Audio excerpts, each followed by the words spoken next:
Hai semuanya, balik lagi sama calon sarjana. Saat berada di sekolah militer, semua orang mengetahui kalau latihan di sana tuh terkenal sangatlah keras supaya mencetak orang-orang yang hebat.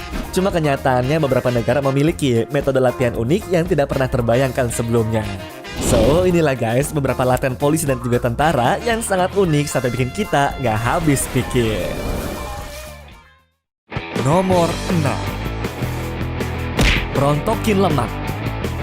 Sudah selayaknya menjadi petugas kepolisian dituntut punya badan ideal untuk menunjang tugas di lapangan. Gimana caranya kan bisa ngejar penjahat kalau perutnya buncit dan pahanya tuh keberatan? Itulah kenapa program bernama Fat Camp dilaksanakan polisi di Thailand untuk mengembalikan postur aparat yang obesitas kembali ideal seperti saat mereka pertama kali dibentuk selama pendidikan awal.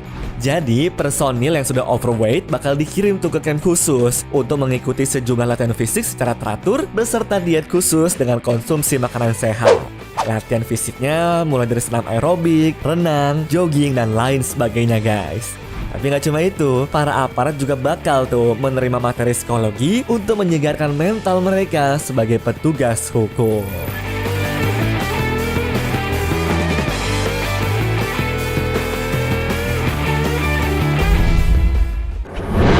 Nomor 5. Jadi pawang elang. Kepolisian Belanda mau menjaga wilayahnya dari ancaman drone dengan cara yang unik, yaitu dengan melatih sejumlah burung elang supaya bisa menangkapnya guys.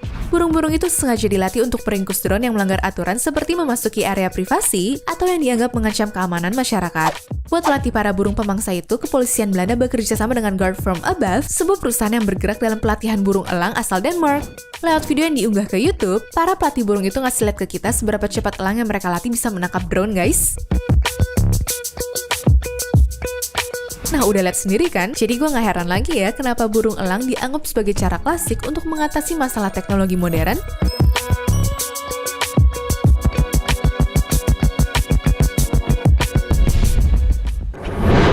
Nomor 4. Meditasi. Seorang polisi di Toronto, Kanada, yaitu John Carson, sudah lama banget bergulat dengan stres dan kekerasan.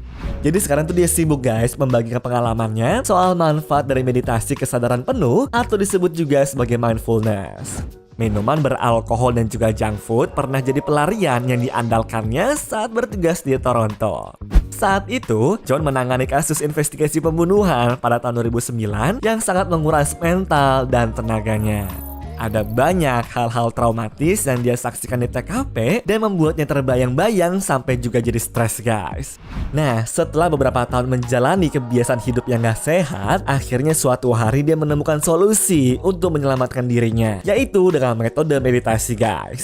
Walaupun terdengar simple nih ya, dan juga berbau dunia yoga, tapi John tuh meyakinkan publik beserta dengan aparat lainnya kalau hal itu jelas ampuh menolong seorang polisi supaya pikirannya tetap waras dan memulai kebiasaan hidup yang sehat.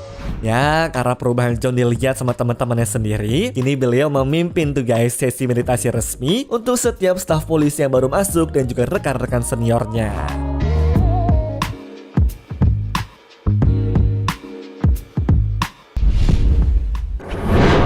Nomor 3. Video game. Seperti yang kita tahu, negara biasanya mengeluarkan dana yang besar untuk melatih prajurit di medan tempur. Mulai dari senjata, tempat, hingga logistik dan juga biaya lain-lain. Nah, untuk menghemat anggaran, Departemen Pertahanan Amerika Serikat menerapkan sebuah program baru yang bernama Advanced Distributed Learning atau disingkat sebagai ADL. Sebuah program yang mengharuskan para prajurit berlatih perang lewat sebuah video game yang sudah diintegrasikan sesuai medan perang nyata guys. Sistem yang digunakan adalah VertSim, sebuah sistem yang dikembangkan oleh Raytheon supaya memungkinkan prajurit untuk berlatih seakan berada di lapangan terbuka seukuran lapangan basket. Mereka menggunakan berbagai sensor yang merespons semua tindakan para prajurit lalu kemudian dilanjutkan ke simulator. Dengan bantuan kacamata virtual reality, para prajurit dapat bergerak seolah-olah tengah berada di medan perang sungguhan guys.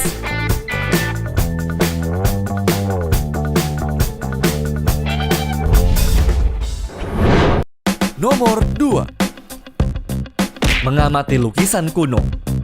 Dalam sebuah film, polisi biasanya akan mengunjungi museum ketika terjadi suatu pencurian koleksi berharga di dalam museum tersebut.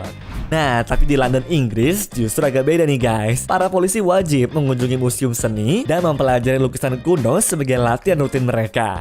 Dijadiin latihan bukan buat nyelidiki kasus pencurian mahakarya ya. Nah, terus fungsinya buat apa dong? Dikabarkan hal itu justru bagus untuk mengasah penglihatan dan daya analisa polisi menjadi lebih kritis dalam menghadapi sebuah kasus. Nah, seperti yang kita ketahui lah, lukisan kuno biasanya memiliki cerita tersembunyi yang membutuhkan analisa khusus untuk memahaminya. Seperti halnya kasus kriminal yang harus dipecahkan oleh aparat kepolisian setiap harinya tuh guys.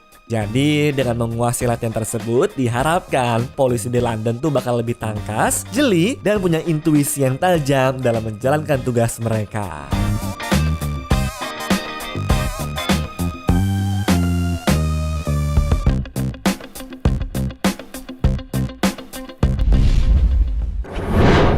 Nomor 1.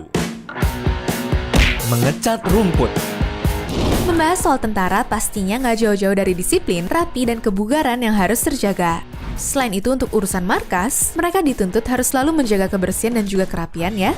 Ada-ada aja kesibukan prajurit ketika mereka ditempatkan di sebuah pos penjagaannya. Mulai dari mengecat bangunan biar warnanya tetap cerah, bersihin sampah sampai sebersih-bersihnya, dan menjaga penampilan tetap rapi dan tegap setiap menyambut kunjungan pejabat tinggi atau atasan seperti jenderal. Itu semua wajar lah ya kita dengar dari tentara. Tapi pernahkah kalian melihat mereka mengecat rumput? Nah, pasti terheran-heran dong.